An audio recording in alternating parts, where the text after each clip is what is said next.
In this video, I'm going to share how I got free from a relationship with my pastor. We've been talking about this. And I want to say this up front. My path wasn't the only path that one can take. Some people find freedom through therapy, some through a support group, perhaps a trauma-informed coach, a trusted community, and even a safety plan.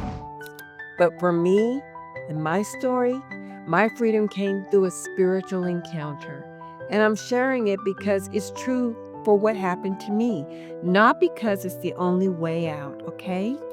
So, what matters most is this: choose an avenue toward freedom instead of standing still in captivity. At that time in my life, I was very lonely, vulnerable, and quietly trapped in something I didn't know how to escape from.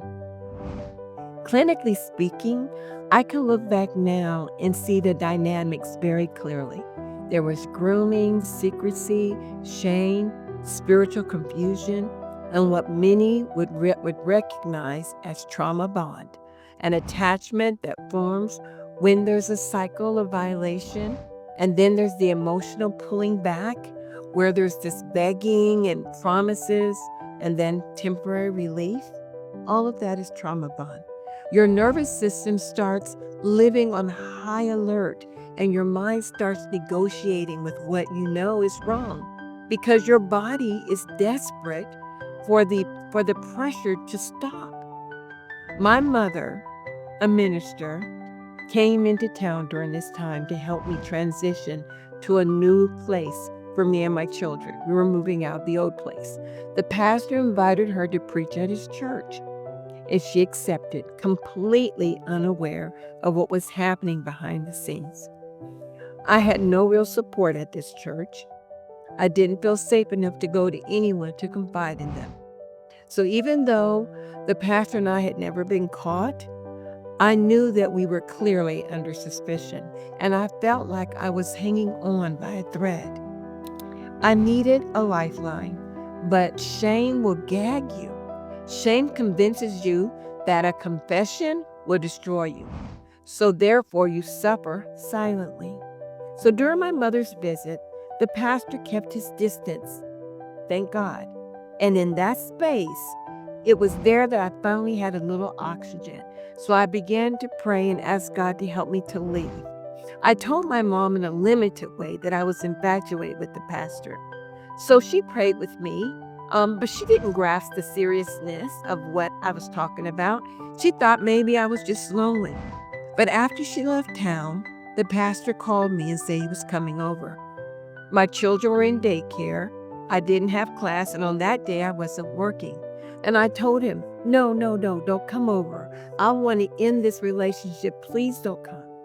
He insisted, and he showed up anyway.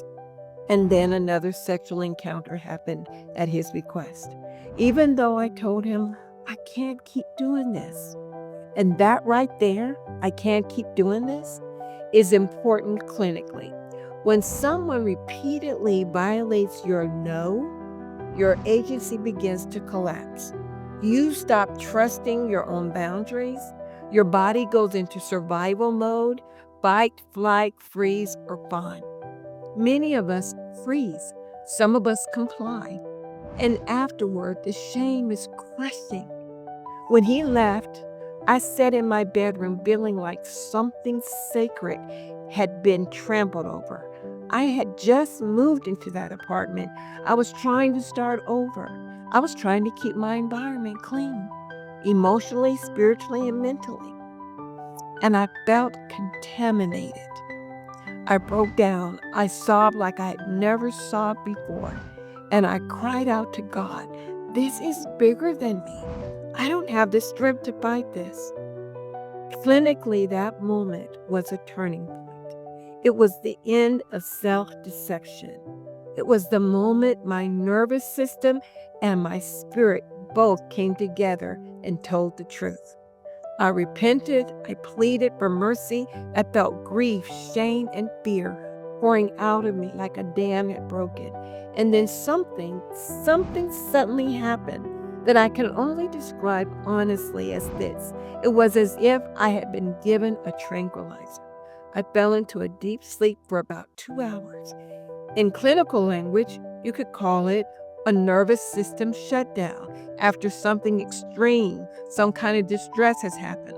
Like my body finally was releasing hyperarousal.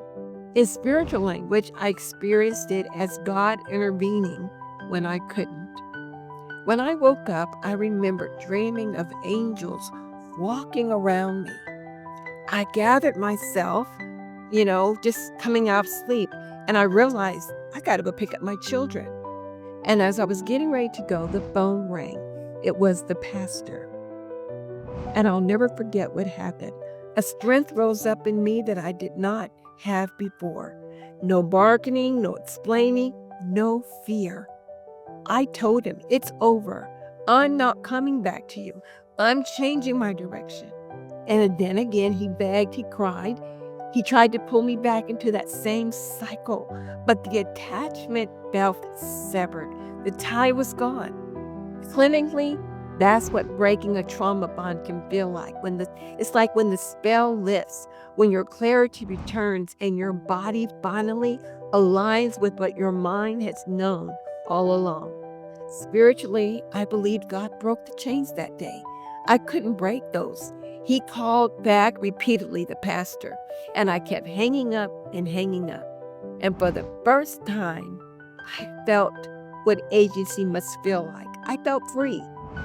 If you're listening to me and you're stuck, whether it's spiritual abuse, an abusive power relationship, coercive control, or a trauma bond, I want you to hear me.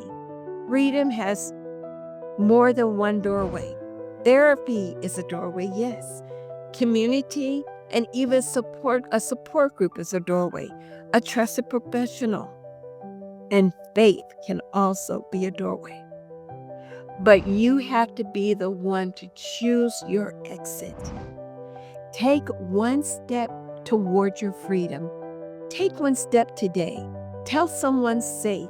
Get into a support group. Make a plan. Set a boundary. Reach out for help, because staying silent is how the chains stay tight. If you're ready for support, visit my website.